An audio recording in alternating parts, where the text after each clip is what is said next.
María Dolores Sánchez Soler, maestra en Ciencias Sociales por la Universidad Autónoma de Baja California y doctora en Sociología por la UNAM. Actualmente es directora adjunta de posgrado y becas del Consejo Nacional de Ciencia y Tecnología. Ha sido coordinadora de asesores de la Dirección General del Instituto Mexicano del Petróleo, coordinadora de asesores de la Dirección General del Instituto Politécnico Nacional, donde además fue coordinadora general de modernización institucional y asesora de la Secretaría Académica. Fue directora de investigación, estudios y encuestas del Centro Nacional de Evaluación para la Educación Superior, secretaria académica y directora de programas internacionales de la NUYES y coordinadora académica del programa Supera. Ha recibido diversos reconocimientos como el Mérito Escolar por la Universidad Autónoma de Baja California y el Premio ANUYES 2005. Es autora de un libro y coautora de 23 más.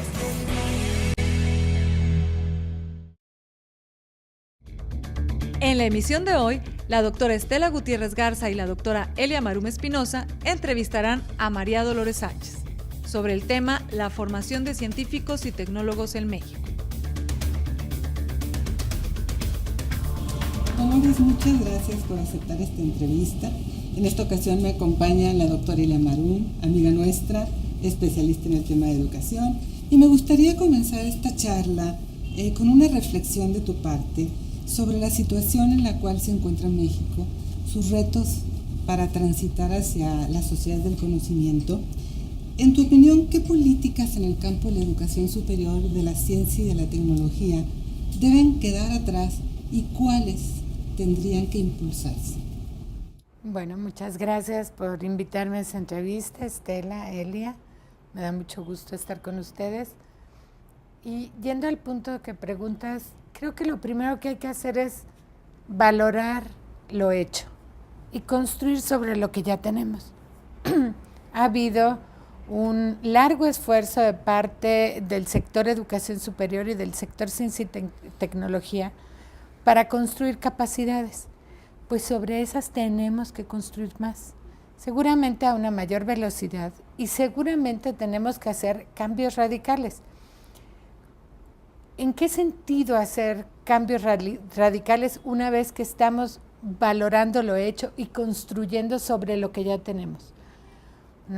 La primera reflexión que yo haría es que necesitamos una mayor flexibilidad en las instituciones, tanto las educativas como las dependencias públicas que conducen las políticas en materia de ciencia y tecnología. ¿Por qué flexibilidad? Bueno, primero porque el mundo es cambiante y la sociedad del conocimiento requiere cada vez habilidades diferentes. Eso va evolucionando y no podemos tomar decisiones de una vez y para siempre. Y formar a nuestros estudiantes con ciertas competencias requiere que estemos reflexionando sobre cuáles competencias, habilidades y conocimientos y sobre todo valores se van a estar requiriendo en este México que está pues camino de ingresar a la sociedad del conocimiento o con intención de ingresar en esta corriente mundial que no podemos obviar y que tiene que ver en mucho, en su origen, con desarrollos en la ciencia y la tecnología. Luego, ¿qué otra cosa? Bueno, yo pienso en que debemos buscar una mayor armonización de políticas de los diversos sectores y que debemos también buscar algo en un nivel un poco más concreto, una mayor interoperabilidad de los programas que reflejan las políticas, porque podemos estar de acuerdo en las políticas públicas y estas, digamos, ser armónicas entre un sector y el otro, y no solo hablo del educativo y del de ciencia y tecnología, sino también de la política industrial, de las políticas en materia económica, porque formamos personal para que se incorpore en la empresa, en la industria, o sea, no solo formamos para la educación superior y para la ciencia y la tecnología, sino también, además, formamos para la vida social, y ahí hay otro conjunto de políticas. Bueno, las políticas podrán ser razonablemente armónicas, porque están contenidas dentro de un plan nacional, Pero después hay que bajar al nivel de los programas y estos deben tener este cierto grado de interoperabilidad que nos permita reflejar adecuadamente esa armonización de las políticas. En fin, yo creo que podemos hablar mucho sobre esto, pero en términos generales por ahí irían algunas ideas en materia de políticas para ingresar a la sociedad del conocimiento. Pues efectivamente, México en este tránsito hacia convertirse en una de las sociedades del conocimiento requiere cada vez más personas de alta calificación muy bien formada y tiene una gran ventaja en comparación con algunos otros países, que es su estructura y su dinámica demográfica, es decir, tiene desde 2010 el llamado bono demográfico, pues que solo nos va a durar otros 8 años más, una gran cantidad de jóvenes, de adolescentes y jóvenes que van a ser importantes en toda la formación y que están demandando también capacidad y lugar para su formación.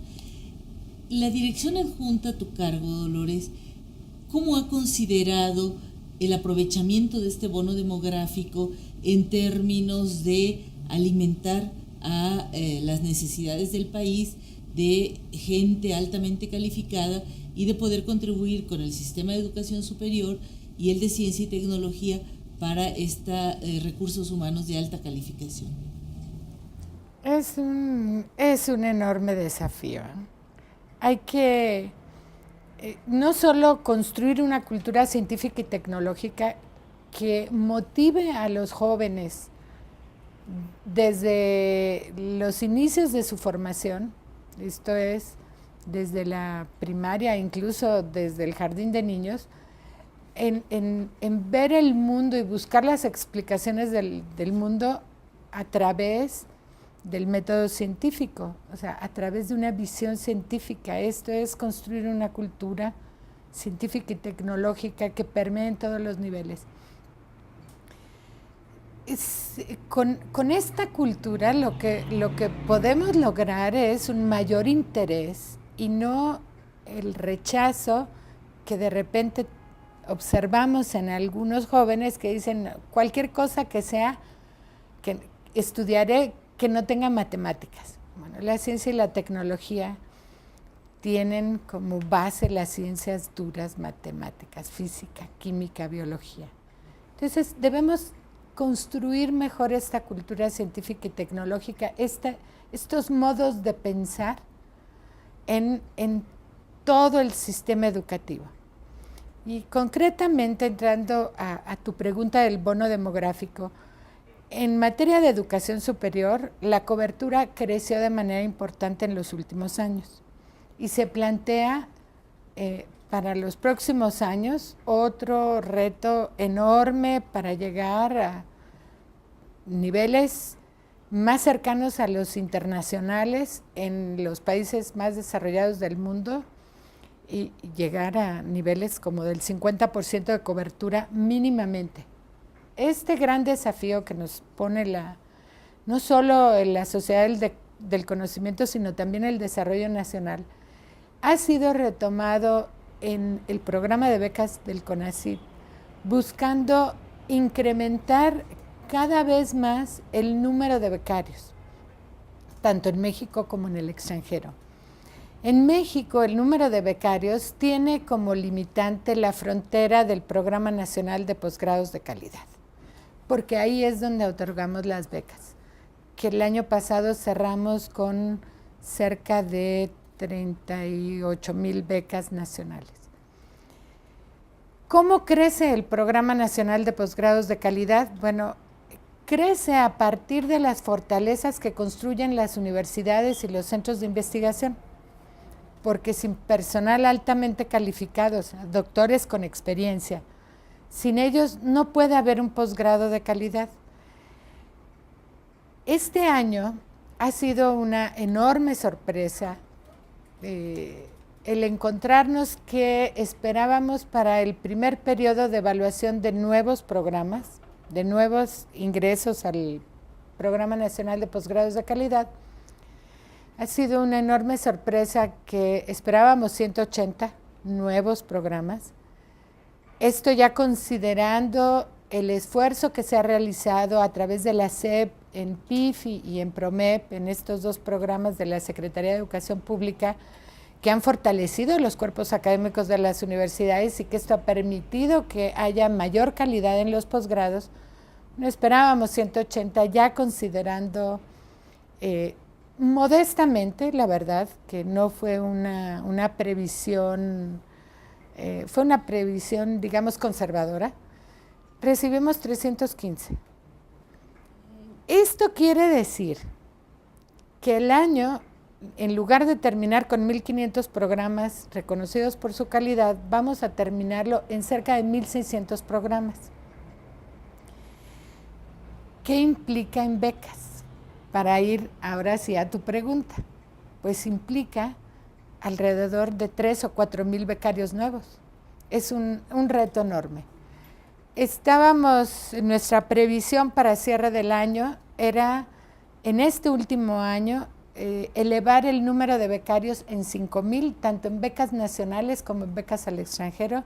Seguramente estaremos un poco más arriba, eso implica presiones financieras, presiones presupuestales, lo estamos atendiendo, pero subir 5,000 becas de un año a otro es una tarea enorme, no solo del CONACYT, es una tarea enorme de todas las instituciones de educación superior y de los centros de investigación. Recibir más aspirantes, evaluarlos mejor, tener más programas en PNPC. O sea, es un esfuerzo de mucha gente, no es solamente de la Dirección Adjunta de Posgrado y Becas o del CONACYT en su conjunto.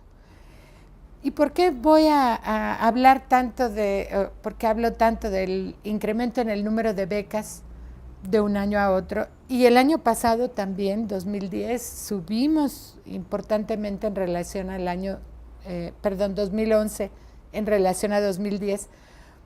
¿Por qué tanto énfasis en las becas de posgrado?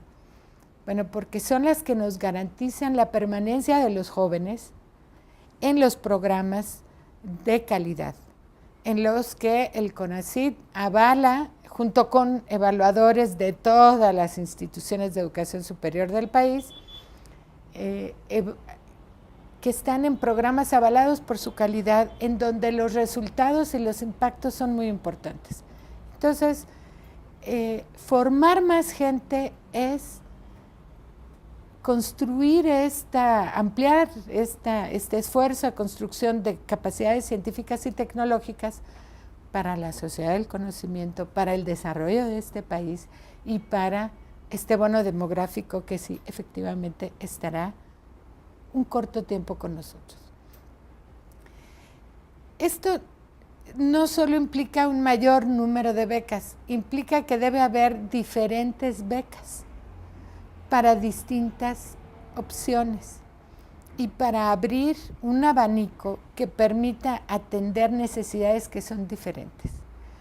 Hoy puedo decir que tenemos una nueva convocatoria de posgrados con la industria, que ya abrimos posgrados a distancia, que el trabajo que se había hecho en años anteriores para especialidades médicas se concreta en una convocatoria que fue publicada en el primer trimestre del año, y esto permitirá abrir el espectro para distintas necesidades de formación.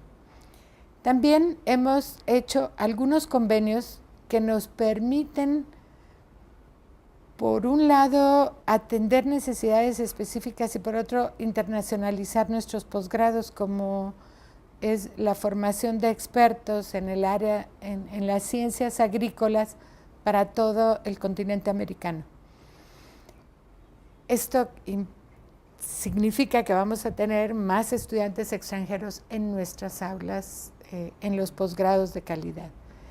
Y finalmente, el establecimiento de un mayor número de convenios con las mejores universidades del mundo nos permite incrementar el número de becas y atender estas presiones presupuestales que pueden venir por el incrementar el número de becas de manera tan importante.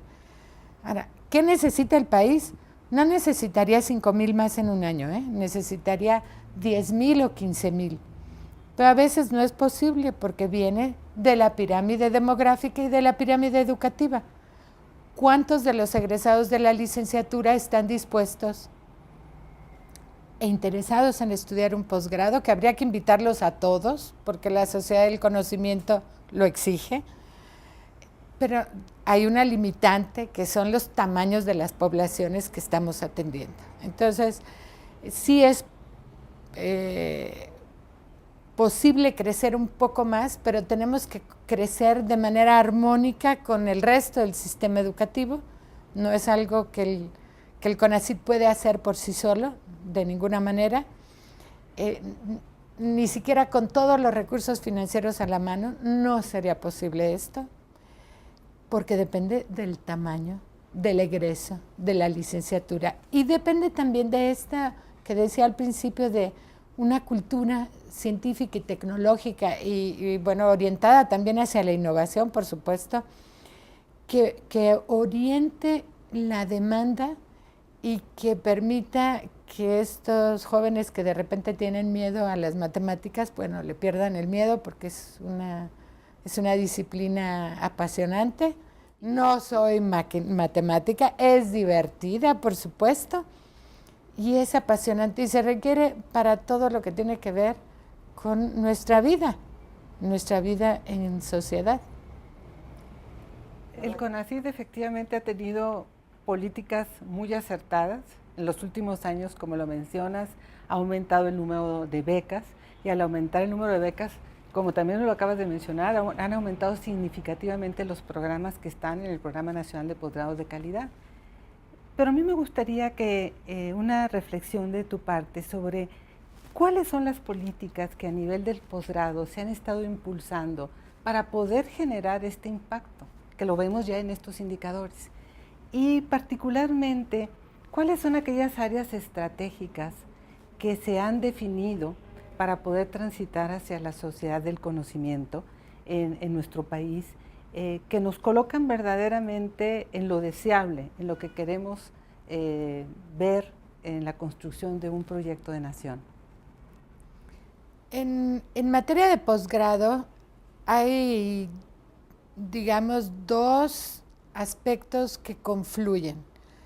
Todo lo que hace la Secretaría de Educación Pública con las universidades y la acción del CONACYT.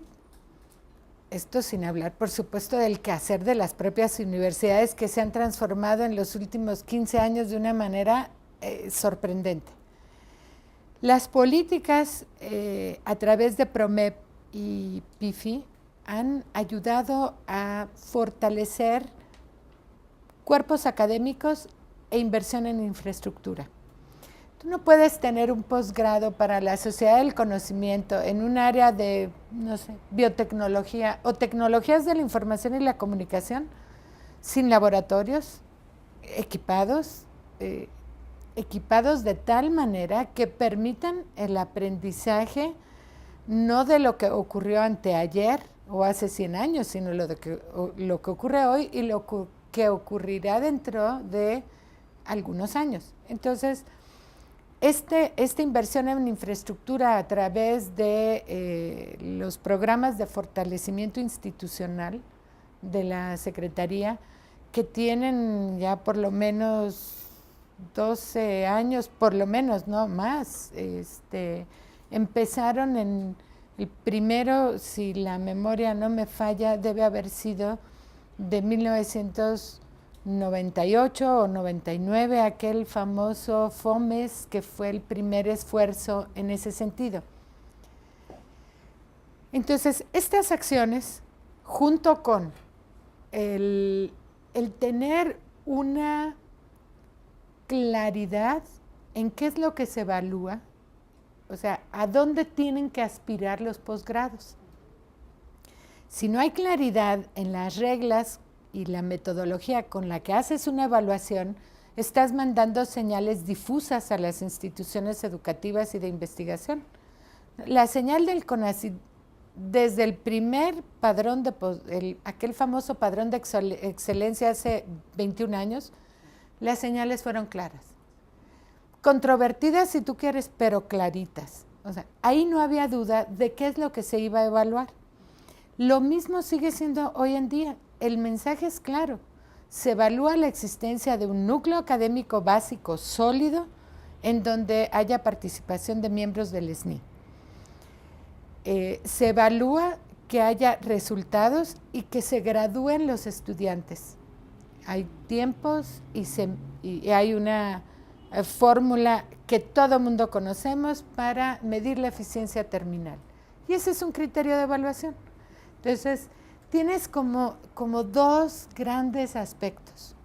Esto es, políticas que por un lado impulsan a las instituciones de educación superior en sus cuerpos académicos, en su infraestructura, y por otra parte tienes el financiamiento a las becas para que estos posgrados tengan estudiantes y que se puedan dedicar de tiempo completo, y tienes mensajes claros de cómo se evalúa el posgrado.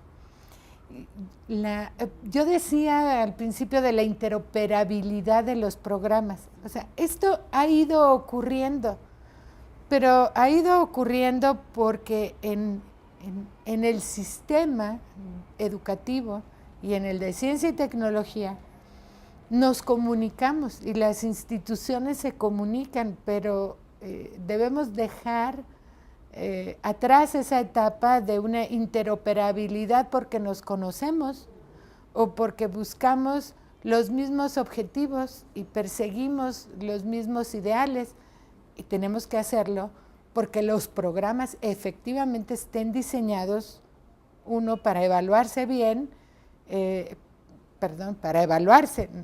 para evaluarse a través de sus resultados y sus impactos, y dos, para que los programas públicos donde acuden las instituciones por financiamiento y acuden las personas por financiamiento tengan estas bases comunes, estos mecanismos de entrada aceptables para todos que nos permitan hacerlos más consistentes y entonces construir mayores sinergias y que éstas nos permitan multiplicar los resultados.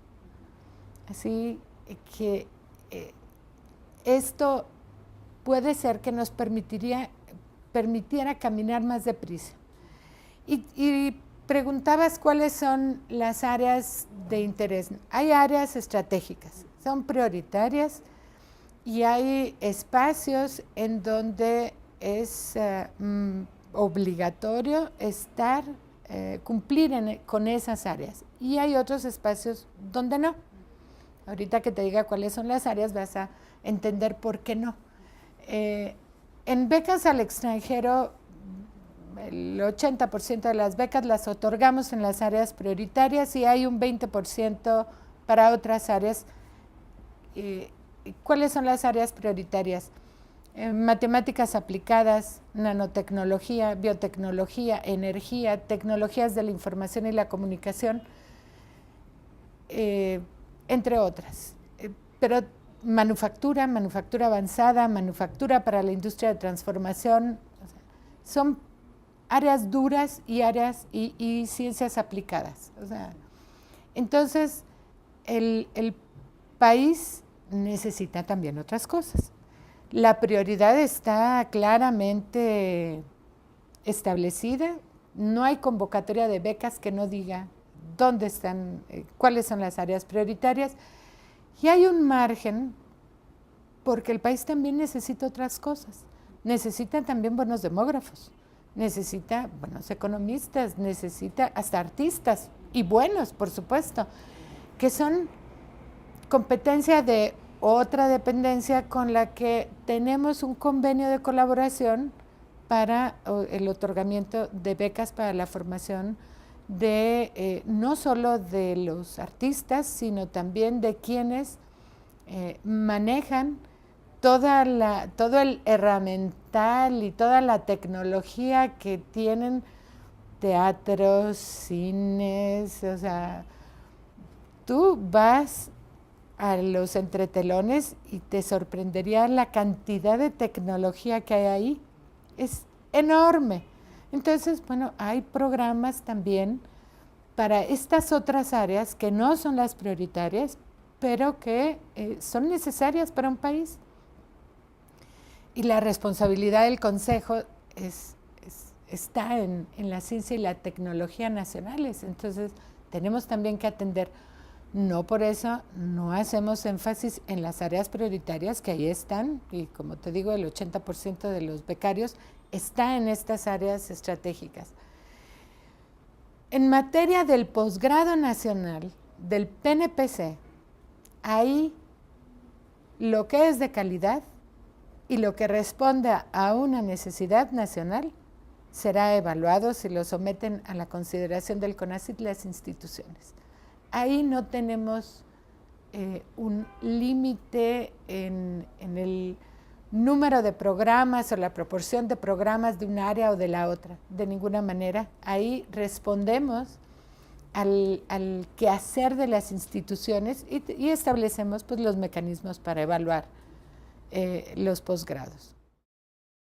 Has señalado algo muy importante, Dolores, en el sentido tanto del bono demográfico para poderle generar los espacios que está requiriendo y que va a seguir requiriendo, como esta necesidad de ampliar la oferta para la formación de científicos, tecnólogos, gente de muy alta calificación, y además de las universidades o de las instituciones públicas. Se han creado nuevas instituciones públicas, se han creado nuevas universidades, se han creado sobre todo centros que el mismo CONACYT ha impulsado para generar estas áreas donde considera que es importante fortalecer y articular esfuerzos con otras instituciones ya existentes, universidades estatales, universidades federales o instituciones de nueva creación.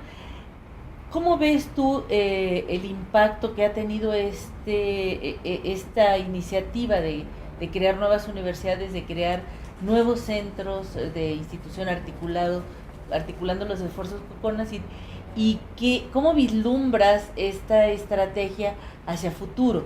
¿Es necesario seguirla impulsando? ¿Se va a cambiar? En fin. La Secretaría de Educación Pública, hablando primero en materia educativa, de educación superior, creó no solo nuevas universidades, nuevos modelos de universidades.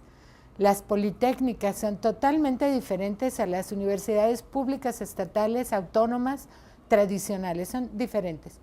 También se crearon las universidades, no solo las politécnicas, sino las tecnológicas, las interculturales, que son interesantísimas, que tendríamos que voltear a ver sus planes de estudio, cómo construyen planes de estudio que articulan, unen distintas disciplinas para atender un requerimiento. Es interesantísimo. Entonces, ha habido un importante esfuerzo de creación. No puedes ampliar la matrícula de la educación superior sin crecer universidades o tener más universidades e instituciones tecnológicas, politécnicas. Al hablar universidades, digamos que es en la jerga habitual de los que nos dedicamos a la educación, pues es como hablar de todo el conjunto, ¿no? O sea, las instituciones de educación superior. Así que yo creo que independientemente de cuáles vayan a ser las políticas concretas a implantarse en los próximos años, seguramente estará presente la necesidad de seguir creciendo el sistema de educación superior para acoger a un mayor número de aspirantes y elevar así la cobertura. La otra parte que también ha crecido es que se creó una universidad nacional a distancia.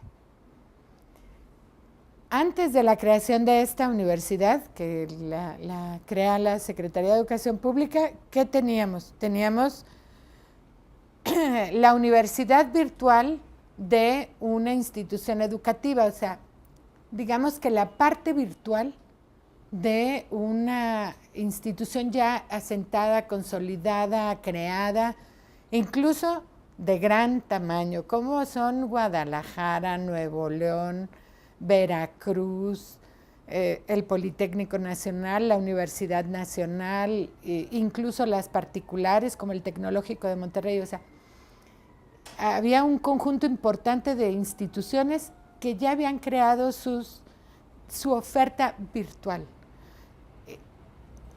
y no presencial necesariamente, o mixta, parte presencial, parte virtual. ¿Por qué parte presencial? Bueno, pues porque en algunos programas hay que hacer las cosas. No es solo, no es la teoría. En muchos de los programas es ponerte a hacer las cosas. No me imaginaría a una enfermera que no supiera inyectar y que no hubiera una supervisión directa de cómo es que puede ella inyectar. Es desarrollar una competencia que une la habilidad de poner una inyección con el conocimiento de cómo se hace esto. Bueno, esto tiene que ser presencial. Todavía los mecanismos de realidad virtual y que incluso uno pueda sentir la presión, en el ejemplo de la enfermera, la presión que ejerce la mano sobre la piel, sobre el músculo, tiene que estar medida. No puede irse de paso y lastimar, imagínense, el huesito de un bebé, porque las consecuencias serían difíciles, por lo menos, sino catastróficas en ocasiones. Entonces, se han creado instituciones, las ya existentes se han fortalecido o han crecido. Hay nuevas modalidades como la formación virtual. ¿Y qué ha pasado en el posgrado? Pues más o menos algo parecido. Estamos ahora evaluando modalidades mixtas y a distancia. Estamos evaluando especialidades médicas, posgrados en la industria y, por supuesto, seguimos evaluando los programas presenciales tradicionales que son lo que siempre se ha evaluado y que es donde tenemos la mayor cantidad de becarios nacionales, además de los que tenemos en el extranjero. Por lo tanto, ¿qué veo en el futuro? Bueno, veo en el futuro que seguramente vamos a seguir diversificando nuestras instituciones. Decía que necesitábamos más flexibilidad. Sí necesitamos más flexibilidad para muchas cosas a veces tan sencillas como el hecho de que para los posgrados en la industria se requiere o es conveniente, cuando así sea necesario, tener los exámenes de grado a puerta cerrada y garantizando la confidencialidad, porque ahí hay un desarrollo tecnológico o una innovación involucrada. Y hay instituciones que obligatoriamente en su normatividad señalan que los exámenes de grado son públicos. O sea, hay cosas tan sencillas que de repente no podemos resolver con rapidez, a veces porque no hemos tenido el problema enfrente y la necesidad de resolverlo, pero a veces porque los mecanismos de procesar cambios normativos son poco flexibles y llevan mucho tiempo. Entonces, sí necesitamos instituciones que de repente ya estén pensadas con desde su origen con el futuro en la mira, no con el pasado. Y no digo que esté mal y que de ninguna manera, pero nos lleva tiempo. Y a veces el tiempo es el menos disponible de todos los recursos, ¿no? Entonces, queremos formar más gente en las empresas para la innovación, para que haya más empleos, para que haya mayor productividad y competitividad de nuestro sector productivo de bienes y servicios, pues necesitamos movernos con cierta velocidad y a veces nuestras normas no nos lo permiten. Acompáñenos en la próxima emisión a ver la segunda parte de la entrevista con María Dolores Sánchez sobre el tema la formación de científicos y tecnólogos en México.